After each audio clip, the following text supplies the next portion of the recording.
پیارے دوستو السلام علیکم. آج جو میں آپ کو کہانی سناتا ہوں بہت پرانی کہانی ہے. نانی اماں جو دادی اماں سناتی تھی. سندری کہانی کا نام ہے کہ ایک کسان اور اس کی بیوی نہایت محنتی اور ایماندار تھے. بہت پرمسرت اور خوشگوار زندگی گزار رہے تھے، لیکن کوئی اولاد نہ ہونے کی وجہ سے اکثر بہت اداس ہو جاتے تھے. اللہ تعالیٰ کے حضور بڑی عاجزی سے اولاد کے لیے دعائیں مانگا کرتے.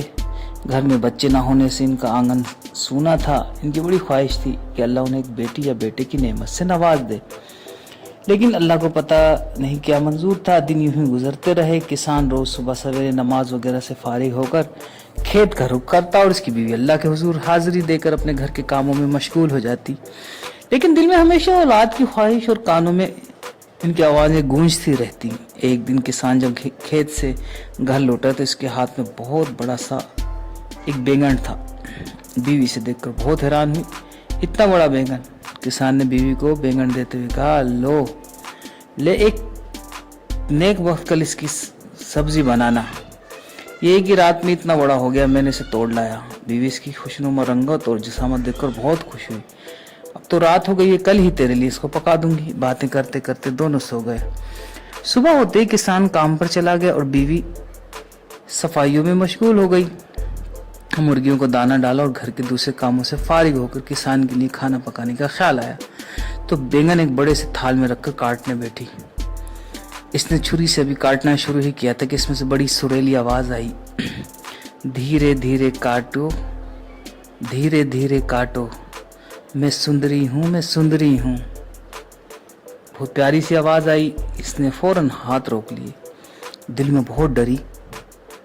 سیمی ادھر ادھر دیکھا، یہاں کوئی نہیں. پھر آواز کہاں سے آ رہی ہے؟ کوئی میرا وہم تو نہیں. پھر کاٹنا شروع کیا. دوبارہ آواز آئی، دھیرے دھیرے کاٹو، دھیرے دھیرے کاٹو، میں سندری ہوں.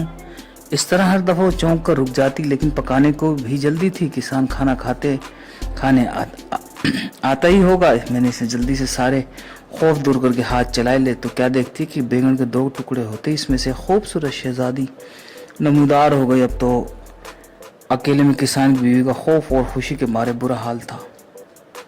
تعجب، خوشی، حیرتوں کے مارے وہ گمسم ہو گئی. اس کی سمجھ میں نہیں آ رہا تھا کہ کیا کرے کیا کہے. اسی حیرانی میں شہزادی کی آواز گونجی، میں سندری ہوں، میں سندری ہوں. کسان کی بیوی ایک دم ہوش میں آئی. اب سمجھ میں آیا کہ آواز کہاں سے آئی. پھر تو اس نے بے اختیار ہو کر شہزادی کو سینے سے گلے لگا کر بہت سارا پیار کیا اور ساتھ ہی ساتھ اللہ تعالیٰ کا شکر ادا کیا. شکر بجا لائی کہ ان کی دعاؤں کے رنگ لائی اور اللہ تعالیٰ نے سندری کی صورت میں بڑی سی ایک پیاری سی بیٹی سے نواز دیا. یوں ان کی مراد بھر آئی. اب وہ کھانا تیار کر کے خوشی خوشی کسان کا انتظار کرتے رہی. جلد کسان کو بھی اس کی بیٹی سے ملا. اس مالک حقیقی کے حضور سجدہ ریز ہو کر اس کا شکر ادا کریں. اب کسان بھی سنیے، جب وہ محنت مشقت کر کے تھکا ہارا گھر لوٹا، منہ ہاتھ دھو کر تازہ دم ہو کر کھانا بیٹھا تو اس نے بیوی کو ضرورت سے زیادہ خوش و خرم پایا. اسی نیک بخت نے اسے شہزادی سے ملوایا. کہا کہ یہ ہماری پیاری بیٹی سندری ہے، یہ ہماری ان نیک خواہشات کا پھل ہے. کسان بھی حیران اس کی باتیں سن رہا تھا.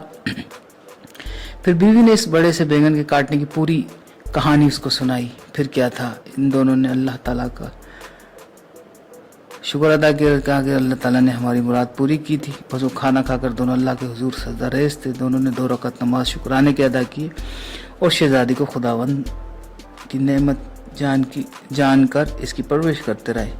اللہ تعالیٰ نے اس کے آنگن میں بھی ایک خوبصورت پھول کھلا دیا. بے شک اللہ مایوس نہیں کرتا، وہ نیک تمناؤں کو ضرور پوری کرتا ہے. کسان کو پھر یاد آ گیا. اس نے اپنی بیوی کو بتایا